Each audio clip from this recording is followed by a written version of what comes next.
है अगर गुरुवर का सानिध्य पाना तो विद्यासागर.गुरु पर जरूर आना। आचार्य गुरुवर श्री ज्ञान सागर मुनि महाराज की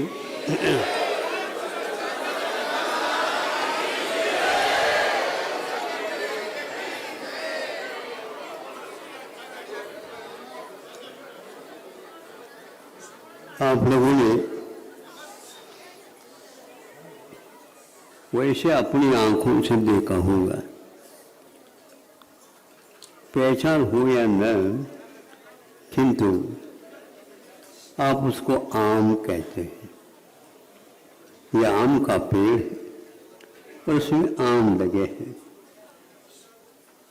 मन में विचार आता है, तूफान झंझा आदि आने से पूर्व में यदि इनको उतार दिया जाए, संख्या बहुत है, ऐसा आपके मन में आ सकता। दूसरा कहता है, हाँ आपकी संख्या की ओर दृष्टि ज़्यादा है, संख्या से मतलब नहीं, समय पर जो पकड़ने योग्य होगा उसी को उतारा जाएगा, बाकी सबको नीचे बिठा दिया जाएगा। अब ये पहचान कैसी हो? आप लोगों को नहीं, आप तो केवल खाने तक परिचित हैं। जो उतारता है और देखभाल करता है, उसकी दृष्टि में ये आता है कौन सा आम उतारने योग्य है, कौन से नहीं। उसके साथ साथी भी एक तैयार हो जाता, उसने बिना पूछे कुछ आम तोड़ देता, भैया आप बैठ जाओ तो अच्छा रहेगा, नहीं तो हमारा काम बैठ जाएगा। कैसे बैठ जाएगा? आपके लिए सहयोग दे रहा हूं, ये सहयोग नहीं है, उपयोग भी तुम देखो। आपका उपयोग सम्यक नहीं है, सहयोग की बात करते हो जैसे आप कहो। फिर भी जितने आम पक्व के योग्य नहीं थे, वो सारे सड़ गए, जीव पड़ गए, अथवा उसमें पक्व आम के कोई लक्षण नहीं आ पाए। और जिनमें ये था वह सुगंध भी फैला रहा है और मुख में पानी भी ला रहा है और हाथ में लेने से स्पर्श भी उसका मुलायम है। इस प्रकार जो विपरीत गुण हैं वो प्रेरित कर रहे हैं, जल्दी जल्दी इसका संवेदन किससे हो? अन्य कोई इंद्रिय नहीं, जिह्वा इंद्र के माध्यम से हो। अब जिह्वा इंद्र के माध्यम से उसको उन्होंने चूसने का प्रयास किया, लेकिन उनको जैसा स्वाद आना चाहिए वो नहीं आ पाया। तो आम में कमी है क्या? अपने मुख में कमी है, मुख में भी अपनी जीभ में कमी है क्या? दांतों में कमी है? यह है यदि सोचते हैं, अरे भैया कल जो ज़्यादा इमली खाई थी, नहीं समझे, और उसका 12 घंटे में थोड़े नशा उतरता। अब इसलिए स्वाद नहीं आएगा। तो आप भी खाए, आपको स्वाद क्यों नहीं आए? देखो आम में तो कोई कमी नहीं है, लेकिन कमी हमारी है। आप लोग आते हैं, दूर से आते हैं, बिल्कुल ठीक है। आप जवान हैं तो खिसका करके भीड़ को हटा करके वंदना भी कर सकते हैं, लेकिन हम तो उसके लिए अनुमति तो नहीं दे सके। बूढ़े भी हैं, बच्चे भी हैं, कुछ महिला भी हैं, वो तो दिख ही नहीं रहे आप लोगों को। चश्मा का नंबर बढ़ गया दिखता है। हाँ, सोचना तो चाहिए। सभी इन्हीं भावों के साथ आते हैं। यदि लाइन लगा दी जाए, ये सब समस्या का हल हो जाएगा।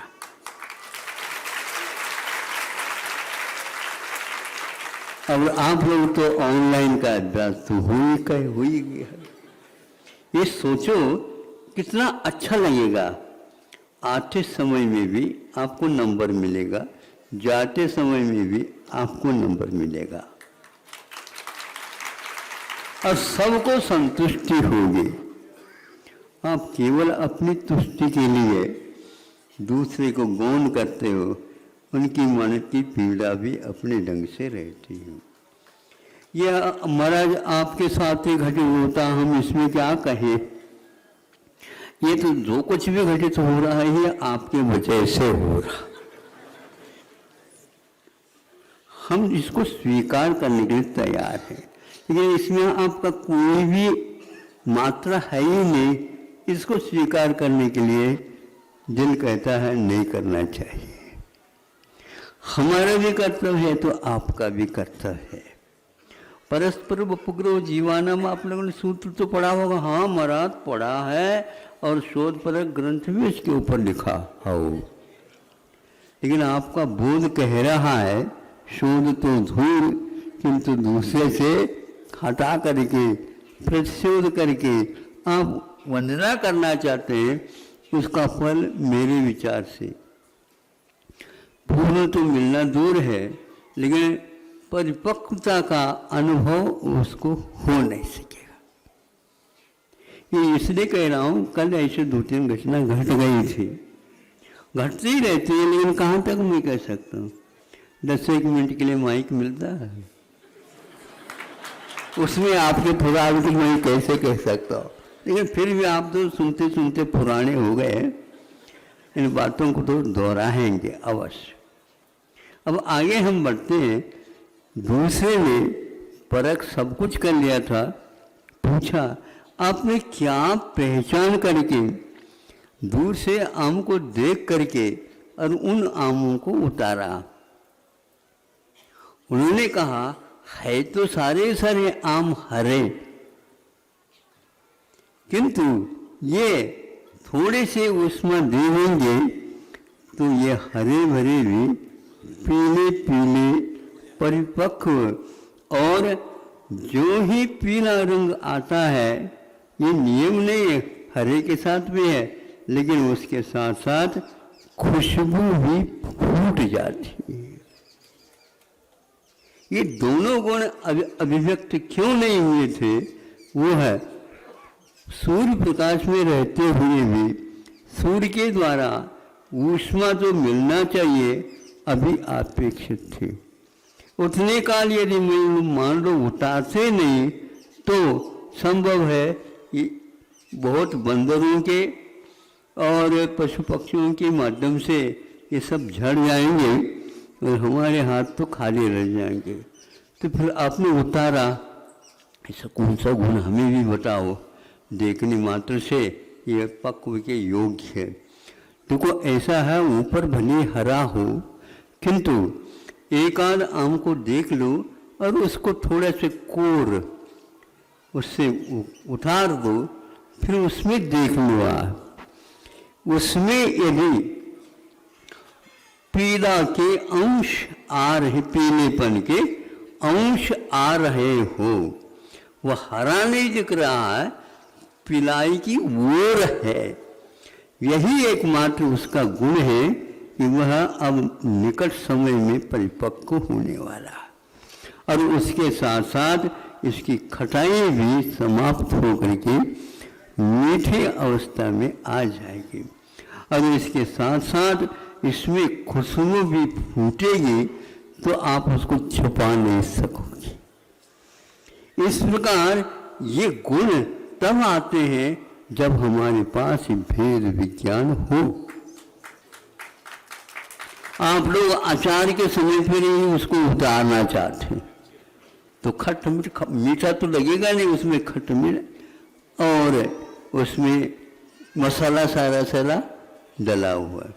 उस मसाले के साथ अचार का स्वाद तो आप ले सकते हैं, लेकिन पक्व आम का जो स्वाद होगा, बोलो क्यों नहीं मिलेगा? वही आम है ना, लंगड़ा आम वही है, हापुस आम वही है, तो तब वही है, लेकिन उसका काल मर्यादा नहीं आई। तो आप लोग अपने बच्चों में इस प्रकार की काल की मर्यादा के संस्कार डालेंगे और इस प्रकार से जब कभी भी मंदिरों में जाएंगे, वंदना करेंगे, दूसरे के लिए कोई किसी प्रकार की समस्या खड़ी ना हो, ऐसे करके आपको प्रवचन भी सुनना है और श्रद्धान भी करना है और उसके साथ साथ और भी शुभ कार्य करना है और दूसरे के लिए भी करना। भैया आप भी लोग अपने मित्रों को ले करके आया करो, ताकि इसमें ऊपरी नहीं किंतु भीतरी भी बोध अवश्य हो सकता है। ऊपर का बोध तो हमें बहुत बार हो गया, होता रहेगा, लेकिन भीतरी जो भाग है वह भाव परक है, उसको भी हमें प्राप्त करना है। और एक बार आप तृप्त हो जाओगे तो फिर अन्य खट्टे मीठे की ओर जाएगा ही नहीं। ये जो कुछ भी आप संग्रह कर रहे हो उस ओर की दृष्टि हट जाएगी। संग्रह करने से नहीं होता, नहीं चाहते हुए भी अच्छे संस्कार होंगे तो वह संग्रह अपने छप्पर फाड़ करके सामने आएगा। नहीं चाहते हुए भी आएगा, वो पीछे लगेगी लक्ष्मी।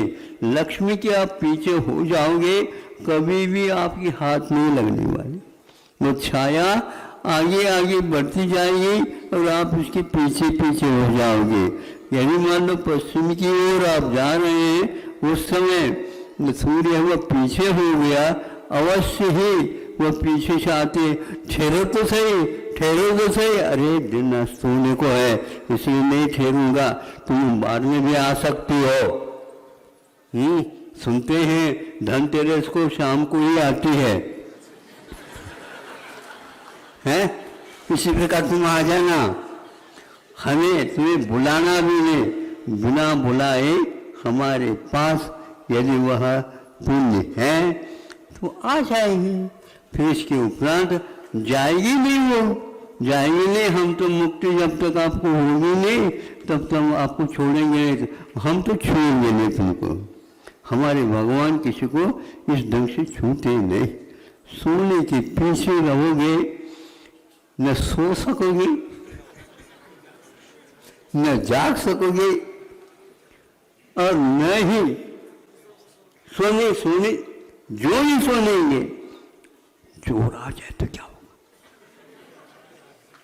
इसलिए सेठ साहूकार वगैरह साहब प्राय करके खांसते रहते।